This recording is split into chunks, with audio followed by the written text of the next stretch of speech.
Boa tarde, eu gostaria de agradecer ao nosso amigo Marcelo Tojar, que é coordenador do ambulatório de ceratocone da EPM, que graciosamente nessa tarde aqui de quinta-feira, na maior correria, vai nos brindar aí com alguma coisa que ele achou interessante nesses últimos congressos aí que ele participou a respeito do crosslinking, né?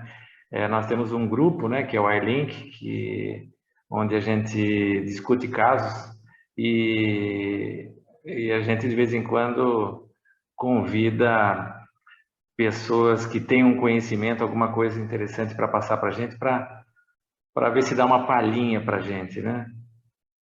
E o que que você achou nesse último congresso aí lá em Curitiba e agora lá no Rio? Você teve alguma novidade assim que você achou interessante sobre o cross?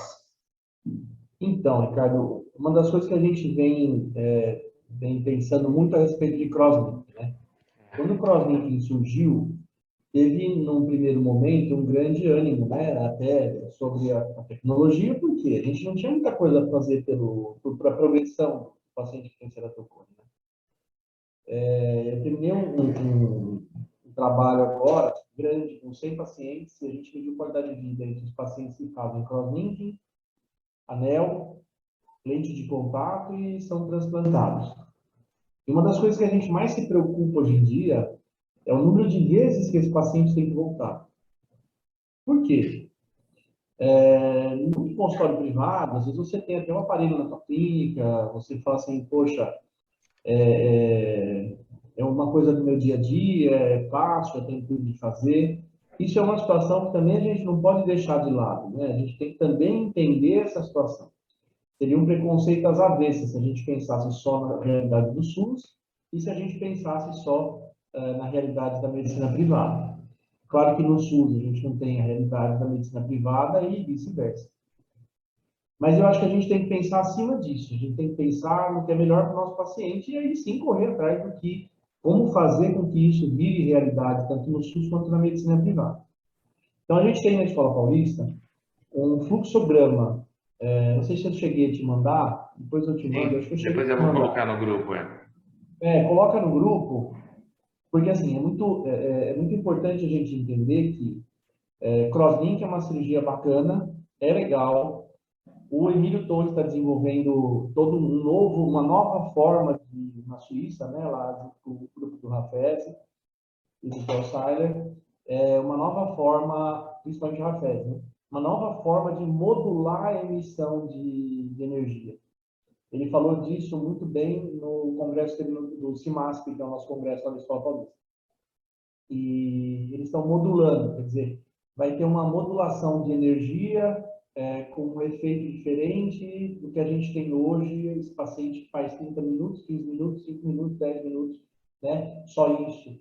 A modulação em relação à fluência da energia, em relação à forma de entrega dessa energia, impulso contínuo. Então, eles estão com essa linha de pesquisa lá na Suíça, no Instituto Elisa, né, onde eles trabalham, o Rafet junto com o Emílio Torres, e eles realmente estão nesse caminho. O que a gente vê dentro do fluxograma do crosslink, né? Do ceratocone? Então, a gente tem que pensar que esse paciente, eu vou fazer uma intervenção nele. Seja ela qual for, eu tenho que ter uma retaguarda, né? Eu não posso simplesmente achar que é melhor e fazer. Nós somos médicos, a nossa base de trabalho é a ciência. Então, assim, nosso fluxograma é assim. Fez diagnóstico de ceratocone, é possível ou não é possível adaptar a lente de contato? Porque não adianta você fazer crosslinking num paciente que não tem recuperação do ponto de vista óptico. Quer dizer, eu vou congelar, vamos dizer assim, uma córnea congela de mal, né? 20, 200, para quê? Eu preciso reabilitar esse paciente. Então, eu costumo falar para os meus pacientes assim, eu tenho que me preocupar em dois sentidos com você. Primeira coisa, se você está em progressão. E segunda coisa, se você tem uma condição de enxergar, né? E eu tenho que trabalhar essas duas coisas. Às vezes, é necessário que a gente haja por etapas. Às vezes, é necessário que a gente primeiro conscientize o paciente. Eu, pessoalmente, gosto de marcar horário duplo para a primeira vez de ceratocone. que o paciente chega coçando o olho, ele acha gostoso, acha que é bom. Eu tenho casos, assim, pelo menos uns 10 casos lá no Hospital Paulista, de crianças de 12, 13 anos que coçam os olhos com hidróxido no olho, né, e 60, 70. Ontem eu peguei um exame inacreditável, eu nunca vi na minha vida, em 30 anos de formado, 98 de curvatura no ceratocone. E o paciente fechava o olho ficava para fora. Não sei nem como que o Pentacam conseguiu medir esse tipo de curvatura, porque já é muito, muito bom. Até para a gente pensar até onde vai até onde vai a quantidade de tá ali, né? Então, enfim, voltando para o fluxograma. Tem como corrigir e está em progressão, aí eu vou indicar CrossLink. Não tem como corrigir, eu vou atrás da correção, né? Quer dizer, se a visão não fica boa, aí eu vou fazer ou anel, ou transplante, ou lente de contato. A lente de contato já não deu, né? Então, fazer o anel ou transplante. Em caso de progressão, a gente primeiro faz anel, né? E não tem como corrigir. Depois faz o CrossLink, tá? Isso é o fluxograma. Está errado fazer ao mesmo tempo?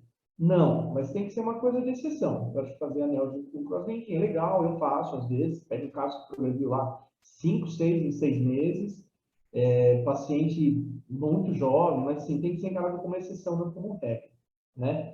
Isso em relação ao enquadramento do crosslinking.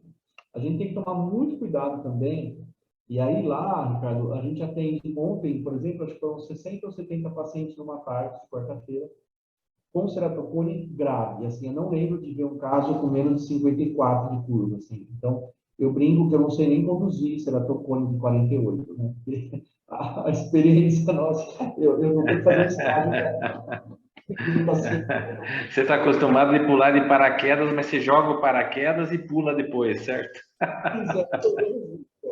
Então, assim, é complicado. Isso é fruto de um sistema de saúde ineficiente, onde o paciente chega muito tarde, né? Agora, ligando com aquilo que eu te falei do estudo de qualidade de vida, a gente percebeu que quanto mais cedo a gente interfere na qualidade de visão, menos esse paciente volta. Então, assim, ainda esse estudo fez parte de uma tese de mestrado que eu fiz, eu como aluno, e foi muito bem recebido por todo mundo que entrou em contato, né? Porque eu provei, estatisticamente, a gente fez 2 questionários, um questionário chamado SF36, que é Short Form 36, que é um questionário de qualidade de vida geral. Tipo assim, você consegue subir escada, consegue andar, dirigir carro, essas coisas.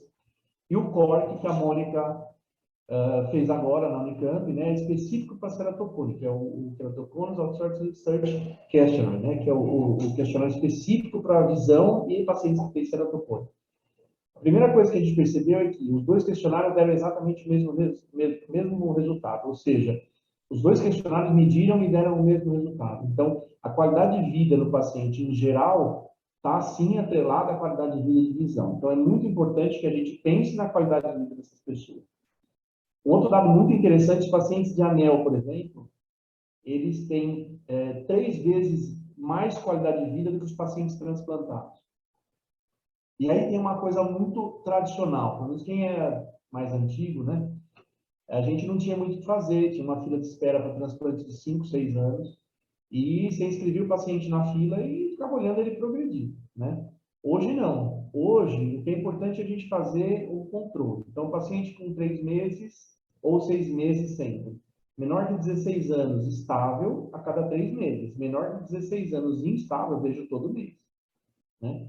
Maior que 16 anos, estável, eu vejo a cada 6 meses. Maior que 16 anos, instável, tem que ser visto até você conseguir estabilizar.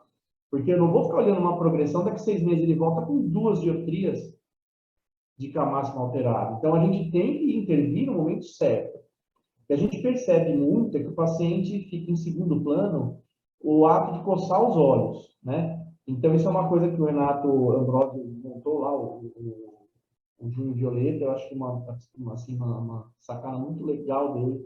Eu sou absolutamente a favor, eu acho que a gente tem que espalhar isso, acho que a gente teria que, todo oftalmologista, independente se faz retina ou se faz glaucoma, deveria participar do seu consultório, assim como o pessoal de câncer de mama participa, né? Estamos no Outubro Rosa agora, né? Então, assim, o coçar faz muita diferença na progressão. e a lubrificação. Então, o Consenso Global de Ceratocone, que saiu em 2015, na revista Core, em janeiro de 2015, está sendo refeito agora, o Zé Álvaro está reorganizando um novo grupo para poder fazer um novo consenso.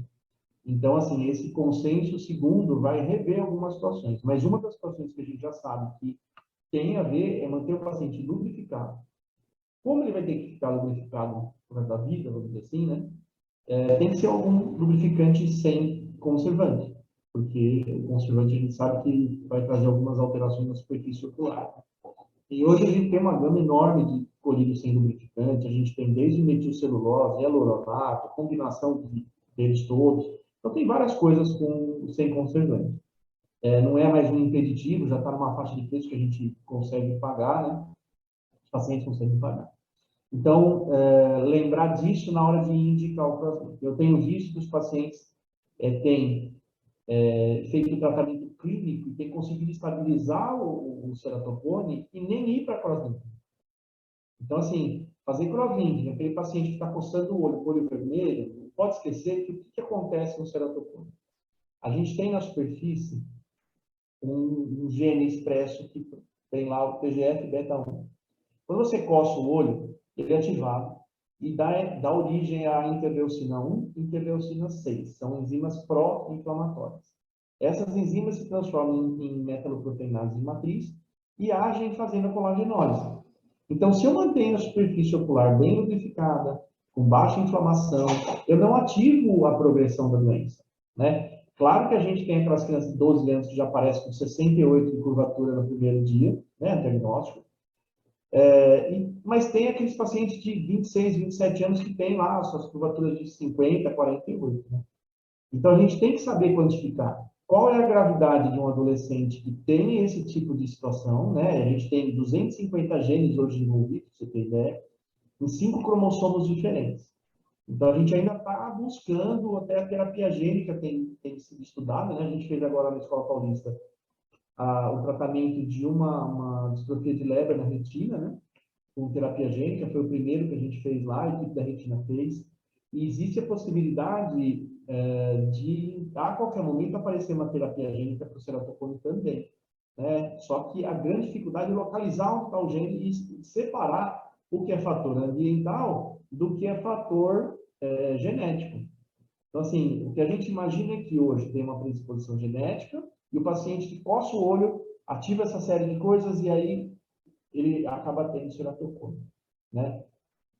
Aí a gente faz o crosslinking antecipadamente. Então, eu brinco uma vez, uma pessoa estava coordenando uma mesa, ficou brava comigo, que eu estava dando aula de crosslinking, e eu falei que crosslinking não é vacina para ceratocone. E eu vejo muita gente assim, se tem ceratocone, faz crosslinking, né? Cara, mas no começo eu acho que tinha mesmo essa tendência. Agora não, as coisas elas estão um pouco mais. As pessoas estão pensando mais porque também está vendo que o negócio não é inócuo, né? Ele tem riscos de, né? E vários riscos, né? a chance de você ter uma complicação na literatura, né, da média da literatura, em crosslink gira em torno de 5%. Você fala assim, 5% é muito, é um em cada 20.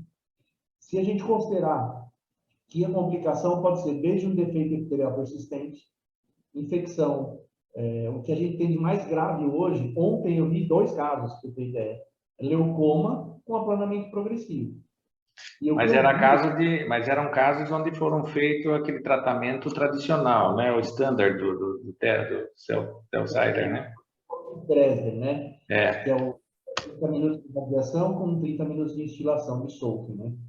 O que acontece? A gente tem uma relação entre os protocolos, quanto mais curto o tempo de ação, né? Quanto mais rápido for o cross, o fast, menos ação tem. Né? Menos cicatriz você tem, então menos tudo você tem. O que a gente está imaginando atualmente é que essa modulação que o pessoal está pesquisando é que vai dar essa diferença de não ter cicatriz, de não ter essas coisas. Então, eu pego uma criança pequena lá, de 9, 10 anos, com um caso gravíssimo.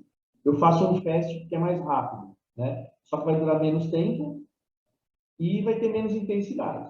Uma outra coisa que a gente sabe também hoje, que aquela linha de demarcação que a gente vê no OCT, não necessariamente significa que houve realmente a ação que eu imaginava. Então, assim, o que eu vejo hoje? Eu vejo que crosslinking a gente tem que tomar, tem que usar, mas com muito mais cuidado do que usava no começo. É uma excelente arma, tem que ser feito, tem que ser usado, a gente usa bastante. Mas não daquela indicação maravilha que a gente tinha antes, que faz para todo mundo, entendeu? Então, assim, saber que pode dar planamento progressivo. Eu tenho 2 casos aqui no meu consultório que vieram de fora, graças a Deus não são meus. Os meus devem estar em outro consultório, não sei, mas assim, esses vieram de fora, que a paciente nem ceratocone tinha, um deles. Então, assim, às vezes tem a dúvida ali, é ceratocone ou não é? Por isso que eu brinco nesse negócio de ceratocone inicial.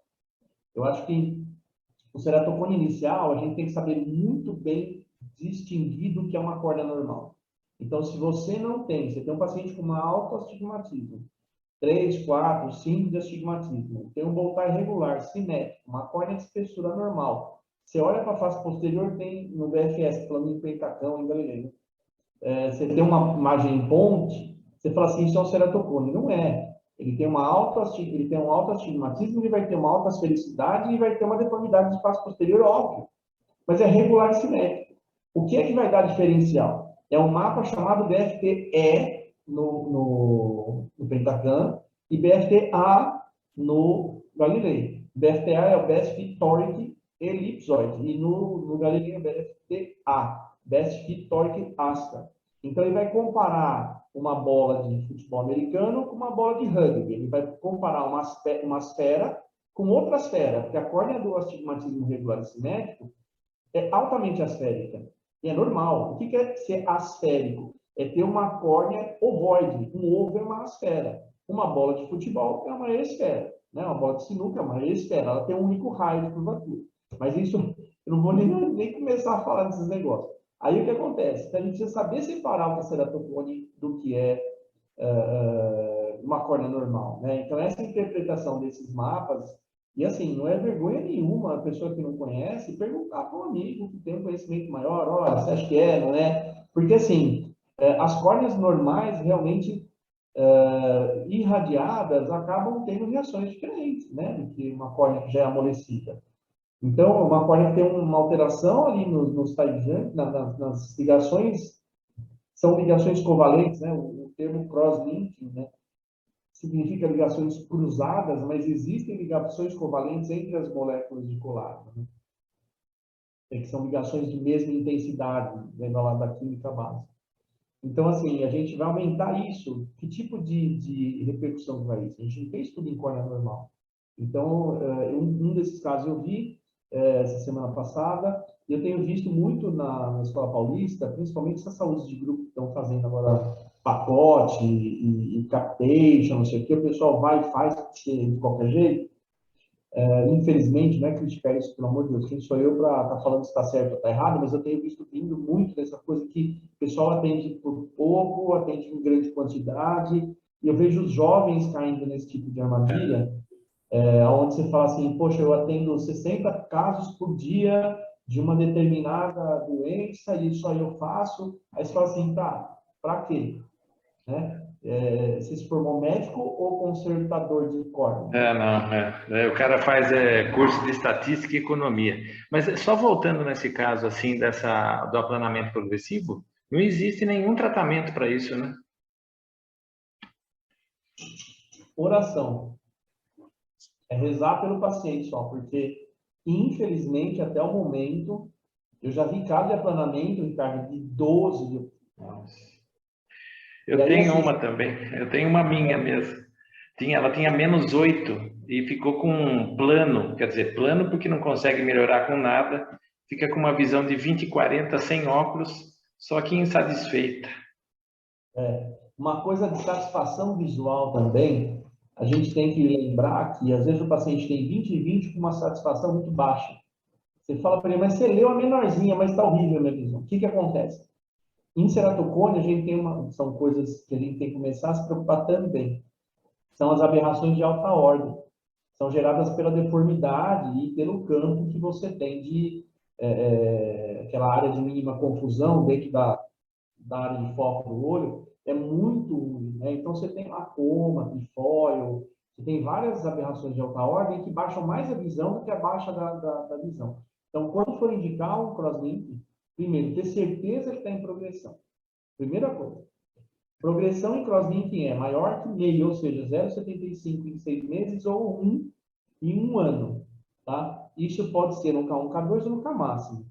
K1, K2 é muito complicado você falar em aumento de K1, K2, que às vezes o cone, eu falo que é uma pitose, às vezes o cone cai. Quando o cone que estava no centro cai, é por um deslizamento, um abaulamento mais inferior, a área central aplana. E aí você tem até uma melhora do K1, K2, só que o K máximo aumenta. Né? É uma barriga que caiu, o K máximo aumentou aqui e o K1, K2 aplanou. E você fica perdido. Então eu gosto muito de usar o K máximo.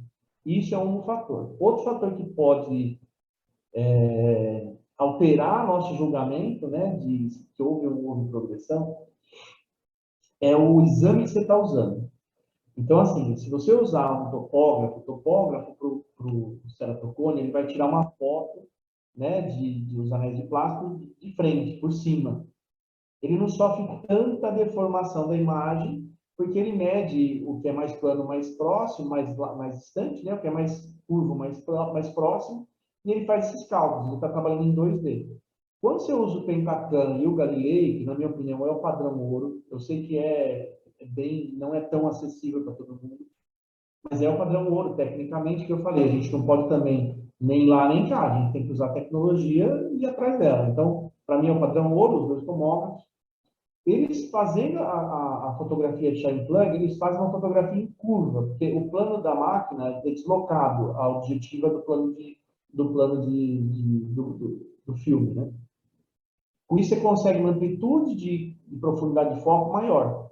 Então, quando você está fotografando uma curva, você consegue numa boa. Só que você tem um limite. Imagina que você está tocando a curva aqui e ele vai aumentando, aumentando, aumentando, aumentando, aumentando, e eu vou tirando foto da curva, eu vou tirando foto da curva. Ele vai aumentando, aumentando, aumentando. Chega uma hora que eu não tenho mais curva. Eu tenho uma reta. E aí eu precisava de uma máquina que me desse um único ponto focal aqui, e não profundidade de foco. Então, a gente imagina que existe um número mágico que as indústrias até agora não me revelaram. Eu já questionei assim, dezenas de vezes, tanto o Renato quanto o Arce, para me dizerem qual é o limite. Eles também dizem que não sabem. Né? Dizem que provavelmente acima de 70 a coisa fica diferente. Saiu um estudo há uns 3 anos atrás, eu não vou saber dizer exatamente qual é a revista, que mostra que nós devemos considerar aumento para ceratocone, ou seja, progressão do ceratocone, dependendo do tipo de curvatura que o paciente tem. Então, assim, um exemplo. Paciente até 50, você considera, 52, você considera 0,75. Paciente 60, você já teria que considerar 2. Paciente com 70, uma variação de 3. Por quê? Porque a eficiência dos métodos de medida não tem essa acurácia toda, não tem essa fidelidade toda, que você vai falar assim, olha, progrediu. Pode ser uma variação do método de medida e não do próprio ceratocone. Lembrar que quando você faz toda a volta da captura das imagens, esse olho tem movimentos sacádicos e ciclotorsionais. E essa diferença de captura das imagens, você tem, quando você vai montar a imagem, você tem corrigido por um algoritmo, que é um cálculo matemático. E esse algoritmo tem limites. Né? Trabalha em cima de mediana e curva de Gauss. Quando você tem uma curva de Gauss, é um intervalo regular. Se de repente daí sair muito do regular, já não se aplica mais aquele cálculo. Então, tem que tomar cuidado com cones muito altos para fazer crosslink. E deixa eu te perguntar, assim, na sua opinião, existe ainda espaço para o protocolo de Dresden ou não? Agora a gente deve fazer praticamente em todos os casos acelerado. Então, olha, na Paulista a gente faz muito Dresden ainda, né? Porque assim, tem complicação? Tem, mas não é tanto assim que precisa abandonar. Né? É o protocolo clássico, onde a gente já tem mais literatura envolvida. O acelerado, ele não é uma evolução do Dresden. É uma forma diferente. Você aumenta a energia e diminui o tempo. Ponto. Você entrega a mesma quantidade de energia. Então, assim, o que a gente usa muito lá é a diferença de riboflavina. Então, a gente usa 400 miliosmoles com metilcelulose, né? Que é para os casos que tem mais de 400 micras de espessura sem epitélio, né? Tira o epitélio e aí.